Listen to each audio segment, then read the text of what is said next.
Hello, welcome or welcome back to my channel. I hope you're all doing amazing. So for today's video, we are going to be doing my December reading wrap up, and spoiler alert, this video should be quite short because I only managed to read 4 books in the month of December and only 2 of them were on my December TBR.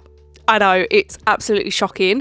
In my defense, I had a very, very busy work month. We were moving offices and that just took up so much of our time, and therefore when I come back home I'm just too shattered to even think about reading. Like, we were doing some heavy lifting, so like it was just go all the time. So but without further ado, shall we crack on? So the first book I read in December was A Court of Mist and Fury by Sarah J. Maas, and I'm not going to go on too much about this one because I did do a reading vlog. I rated this 4.5 stars. This was so good. I'm still thinking about chapter 54 to this day. I know a lot of people go on about chapter 55, but chapter 54 I think will stick with me for a very, very long time.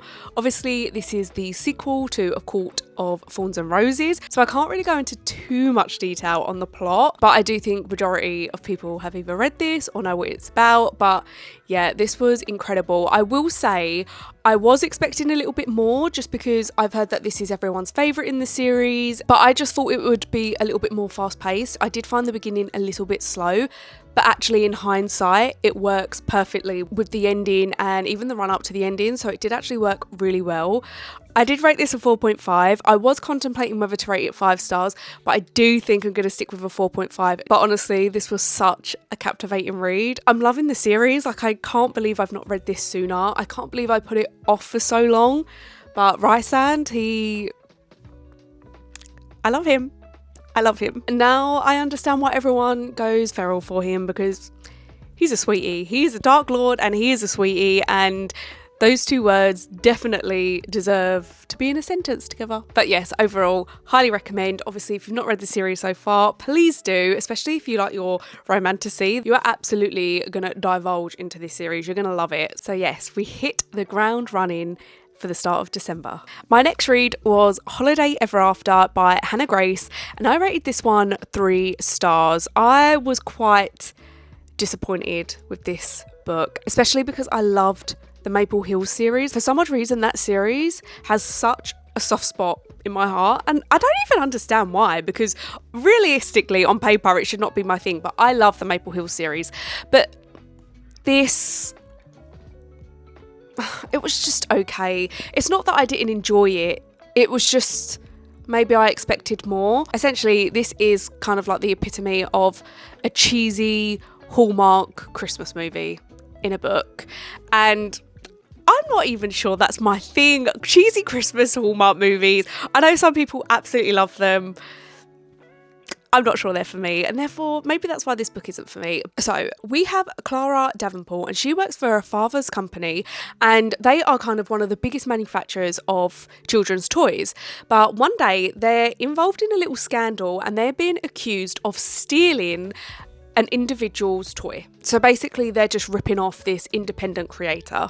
Clara is basically desperate for a promotion. She's desperate to kind of be approved in her father's eyes, and she takes on the challenge of going to the town where the independent kind of makers are based, and to try and fix this scandal, basically try and smooth it over. What can she offer to make this PR nightmare go away? But of course she goes to this small little well-knit, well-trusted community of a town, and she finds herself absolutely loving it there. But along the way she meets Jack Kelly, and obviously this is a holiday romance. We know where this is going. So yeah, that is the plot of this story.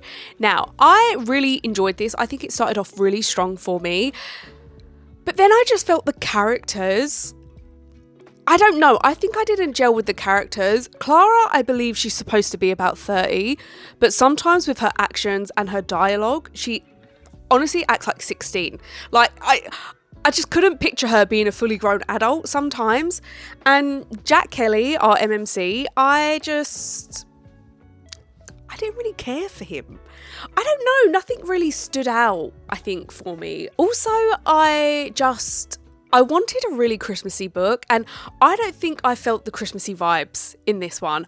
Like, yes, we're talking about children's toys. Yes, it may be taking place in November/December, but I just didn't have the Christmassy vibes. And again, that really disappointed me, because I do feel like take a few certain aspects away from this book and you could read this book any time of the year. Yeah, I think overall it was an okay read, just a bit lackluster. Maybe next December, if you fancy a Christmas read, yeah, it could be worth a pick up, but I'm sure there's other books that would be better than this one, especially if you're after that Christmas feel. So yeah, just a 3 stars for me. The next book I read was actually an e-arc, but saying that, I do believe that this is now released and you can purchase it. And that was The Ivory City by Emily Bain Murphy. And I gave this one 4 stars. This is a historical fiction. So again, this is pretty much my bread and butter. So for this one, it's a bit different because it is a historical fiction, but it's also a kind of like murder mystery, whodunit situation.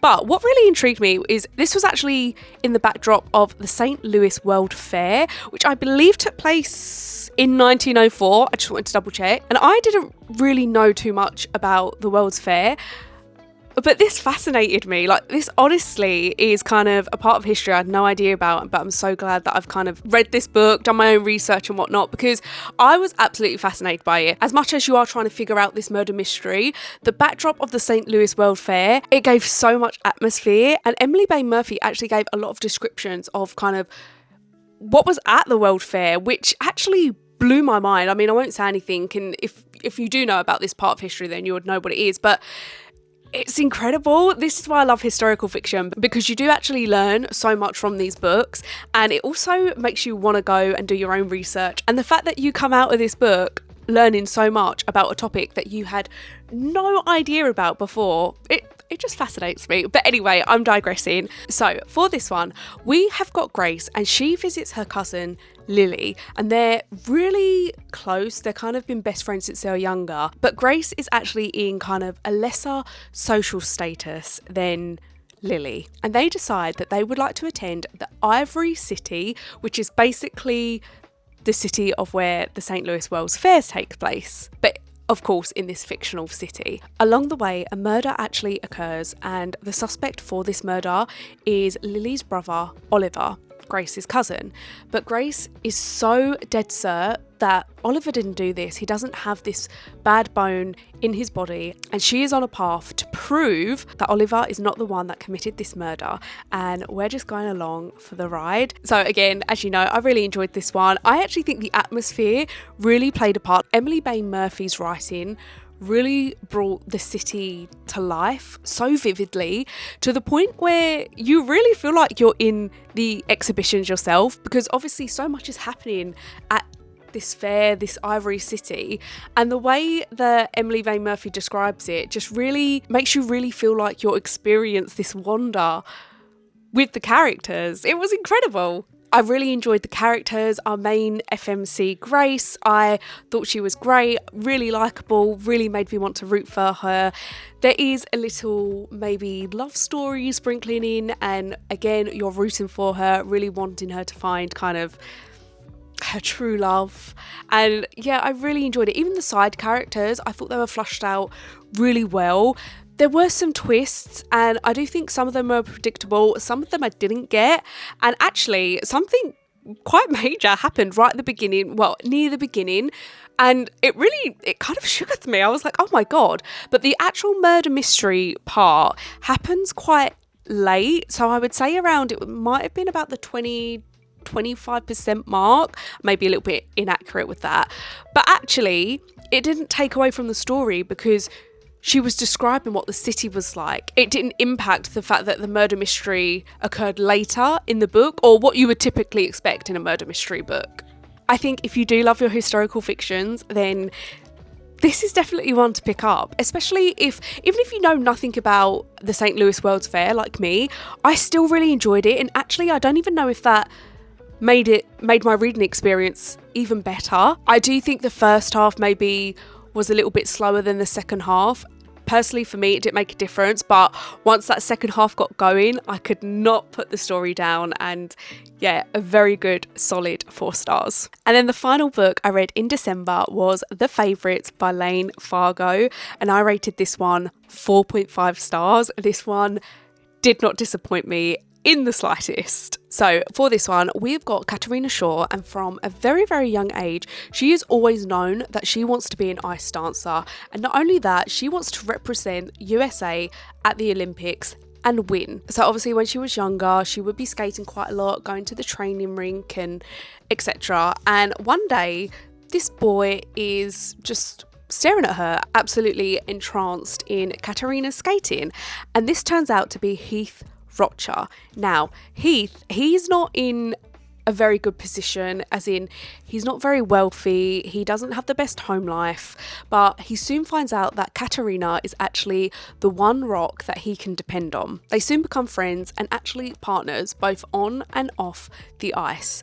And basically, we are just going through the dramas, and I mean the drama in capital letters, of their kind of entire relationship, their skating relationship, their personal relationship, and it's such a wild ride. And I mean, I mentioned the drama does not stop. The drama literally starts on page 1 all the way right up until the end. It was incredible. I've heard this book being compared to Daisy Jones and the Six. At the end of some chapters, it is written in different formats, as in like a podcast or an interview, and I loved this segment because what you're reading about in that chapter is in obviously Katarina's view, or majority of the time it's Katarina's view, but those little podcast segments really give you a look in what other people around her was thinking at the time, how they saw this particular incident or what they thought of the current situation and whatnot, and it just gives you a different point of view, which actually added so much more depth to the book. But on that note, yes, obviously it is a little bit like Daisy Jones and the Six, but for me, this reminded me a hell of a lot more of Carrie Soto Is Back by Taylor Jenkins Reid, and obviously I rated that 5 stars, so I knew for a fact that this was going to be rated highly too. Now, the only reason why I didn't rate it 5 stars, because it was so close, there was just a few things that I was questioning, more so on kind of the validity on some of the things that happened in this book. Like, it's so minor, and I'm not going to say because it is kind of a spoiler, but yeah, I think that's the only reason why I didn't rate it a 5 star. But other than that, this was amazing. And while I'm absolutely recommending absolutely everyone and anyone to read this book, you do not need to know a single thing about ice dancing. And yes, ice dancing and ice skating are very different, and you will be Googling that once you've read this book, but you don't need to know anything about the sport. And actually, it's made me really appreciate not even just this sport, but like sports in general, how much trauma they actually go through, both physically, mentally, emotionally. Like, it's absolutely insane, and I have such a newfound respect for athletes. The book as well has incredibly short chapters. I know so many people love short chapters, and even though, I mean, it's quite chunky, it just doesn't feel like you're reading a 400-page book because chapters are so short, you'll be completely hooked. The characters as well, I feel like I loved pretty much every single character, even though some of them I shouldn't. They were so well flushed out. Because of this, I do think some of the plot points, or the plot twists, shall we say, were a little bit predictable. I mean, maybe that's just me. Quite a few people have said that they didn't predict the twists, but I found them quite predictable. But in no way, shape or form did that take away from this book, because even though I kind of knew what was coming, the drama was still there, you know? Like, I don't know how Layne Fargo done it. And I think as well, like, the book shows that in being such a high stressful situation, how certain actions of people can occur, whether you're good, bad, evil, it doesn't matter. Under certain situations, certain stresses, you may have actions that you never thought you'd do in a million years. And I think this, I just loved it. I love this book. I really do highly recommend. Obviously, it's like a literary fiction. I think this has been classed as a romance. While yes, obviously it is a romance, I wouldn't put this under the romance genre at all. Like, to me, this read more like a literary fiction with a romance subplot sprinkled in. Well, not sprinkled in, it is there, but for me, I wasn't reading for the romance. Yeah, I would take that with a pinch of salt when it's shown the favourites is a romance book, because personally, I don't agree with that. But again, literary fiction, my bread and butter. I love it. So of course I was going to love this, and 4.5 stars. This was actually the last book that I fully completed in 2025. So we actually started on a high in January, and that was Yellowface by R.F. Kuang. That was a 5-star, and then we ended off high with the favourites at Layne Fargo with a 4.5. So actually, I did actually end the year how I pretty much started it, just, you know, 0.5 difference. I'm gonna take it. And then I won't show it because I did actually finish it in January, but I did start on Boxing Day Good Spirits by B.K. Borison, but obviously I didn't finish that in December. But actually, overall, I do really think that I had a great month. Obviously, other than Holiday Ever After, which was a 3-star, I can't complain. I am trying ever so hard for 2026 to read the books on the TBR that I choose, because I know I've been so terrible, especially the last kind of 2 to 3 months. I've hardly read anything on my TBRs that I've set out, and I really want that to change. But saying that, I have a very, very busy first half of the year. So I just don't know how much I'm going to get done. I'm going to make a very conscious effort though. Saying that, I'm currently filming this the first week in January, and I've only read 1 book from my TBR. So I don't know, I think I need help. If you did find yourself enjoying this video, it would mean so much to me if you could like and subscribe. I would also love to know how your reading month went in December. What was your favourite book? What was your least favourite book? Have you read any of the books that I read in December? But on that note, I'm going to leave this one here, and I will hopefully see you in the next one. Bye.